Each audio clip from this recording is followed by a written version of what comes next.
Welcome back. We're still discussing poor service delivery and attitude of workers. Then another question. Sheyi says, what really hampers quality service delivery? So there are a number of things that are present. Yeah.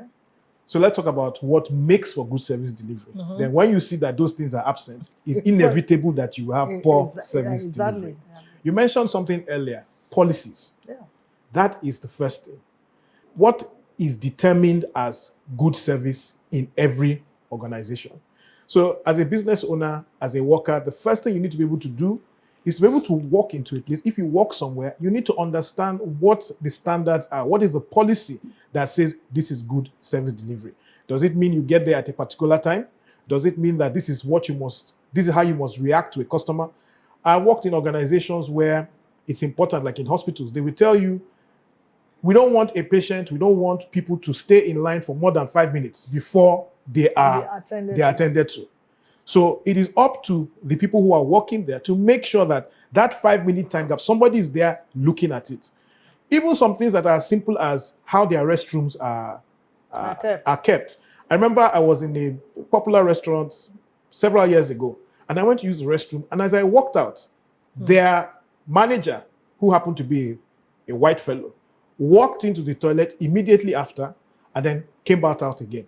All he went in there to do was just to make sure that the toilet was in a good state. Thankfully, I've, of course, understood that, and the toilet was left in a good state.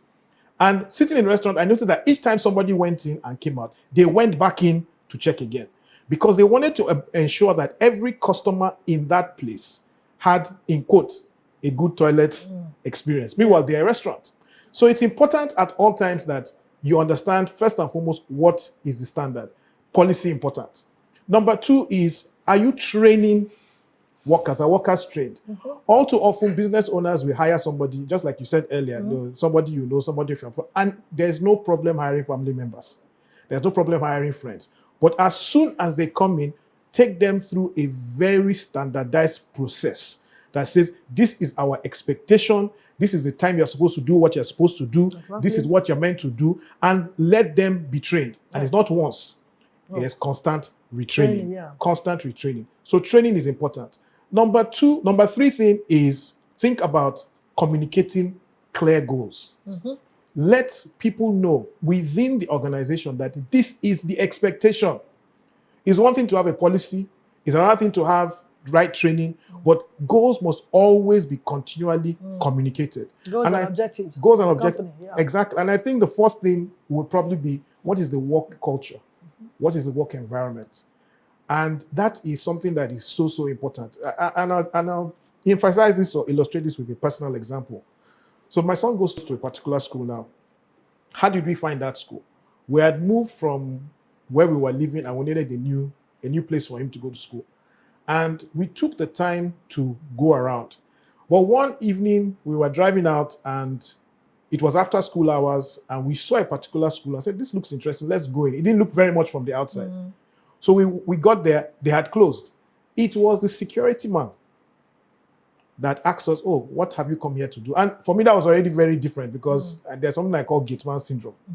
Security men become larger, they become like God. Yes, sir. This security man found out what we were interested in, took us around the entire school, and then said, oh, there's still one teacher available. Let me take you to that teacher.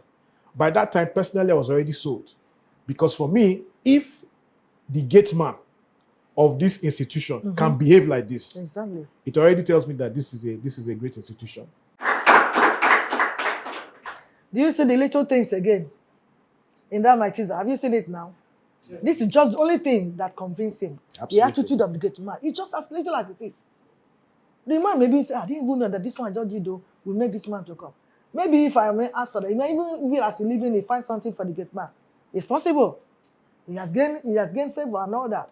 So it is very, very important that we behave properly, because when we talk about what hampers quality, service delivery, is both employees and also the employers. Absolutely. Like you mentioned, good conducive atmosphere for people to work. That is the work of the employer. You don't employ people and they just sit anywhere, and you must put them in offices where they're supposed to be, so they can be comfortable and be able to deliver. That is the aspect of the employer. This teaching and training and all you mentioned, orientation should be done by the employers as well. You don't employ somebody and just start working because he has certificate to present. Yeah, most of the time, certificate will have is different from practical, or theory is different from practical. That is the truth. The person may have certificate, he has not even worked before, no job experience. And so he is expected to be trained properly before you expect him or her to deliver. And then on the part of the employees now, you have been trained. You have asked, this is what you're supposed to do. The policies are before you and the procedures are how to work are before you. But you're just at them and you're just nonchalant. You don't just want to beg. I'm so, laziness comes in, disobedience comes in, insubordination and all. I don't think the person will ask you to remain. That's why I say so much unemployment. But the few people that gain the employment toils with their own and their nonchalant attitude. You toil with the job you have. And by the time you are being, they say, okay, that's the end of you working with us. You are being laid out of that office. You go again and carry your certificate and join the who doesn't even have before. So there's no job, well, there's no joy. So we really need to be very, very careful as workers. It's not something you just go in and go out like that. You're employed for a purpose, and that purpose needs to be achieved. And for you to achieve that purpose, you must work in line with the procedure and policies of that company. Otherwise, you are against that company. Well, take a break now. Vivid View. Say it and do it.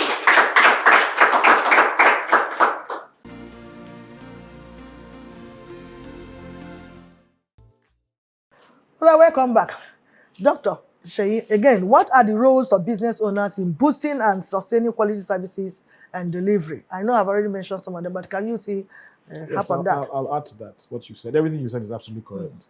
So again, I like to always illustrate with personal examples. I was running my first business after university, and it wasn't doing as well as I wanted it to be. So one day I walked onto what you call the shop floor, it was a cyber cafe then, and I looked around that place and I was disgusted with what I saw. And at that point, it came to me that you are the one responsible for this. It is your responsibility. You are the one that has caused it to be like this, and you are the one that's going to fix it. Because you are the business owner. Because you are the business owner. Yeah. So that's the first thing that a business owner has to understand. The responsibility for Looking the business inwards lies with you. That is the first thing. The second thing is some of the things already mentioned. Are you training your staff? Do you have a good work culture? Are you in a position where you have made it clear that the policies of the company are this or are that? And I think the fourth thing is think about workers' welfare. You see, it's important for business owners to understand the importance of service delivery. Sometimes they don't get it. We don't understand how important it is. Yeah. But I'll illustrate an example I did in a training recently. In a school, and let me use a school. When a parent walks into that school and says, just like my own personal example, and you're looking for a child, you have to understand what we call lifetime value. We call it LTV. Lifetime value of that one person.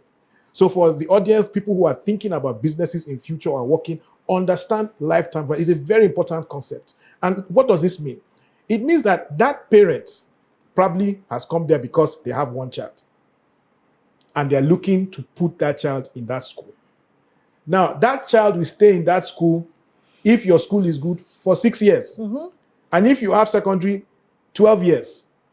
So imagine your 1 year annual school fee is, let's say, 500,000, right? Multiply that by 12. That's 6 million. Now, imagine that parent will have 2 more children. So that means that potentially every parent that walks into your school is carrying with them 18 million naira for you, or 12 million naira for you, or 6 million naira for you. That's what we mean by lifetime value. So when businesses start to think along these lines, they will begin to see that every customer is absolutely important. And then do what you become. You say you have a customer-centric organization, something that is focused on the customer. Too many times, business owners have businesses that are built for them, for their own, shall we say, ego. And if they don't realize that it is about the customer, and this is what the customer is bringing, then they are not motivated to ensure that there is proper service delivery. When you have what I call exceptional service delivery, it delivers a number of things to your business. One, it differentiates you because it tells people that this place is different.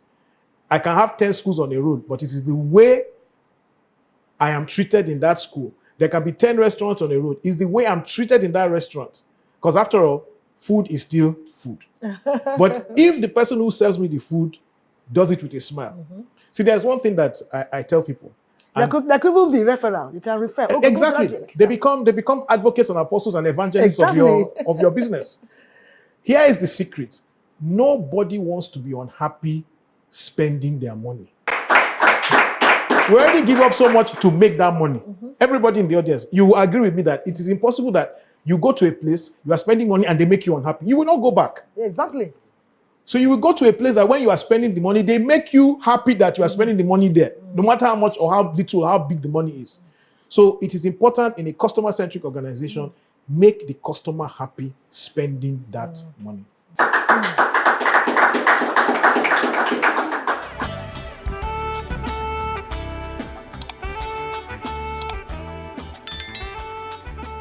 This is VVView.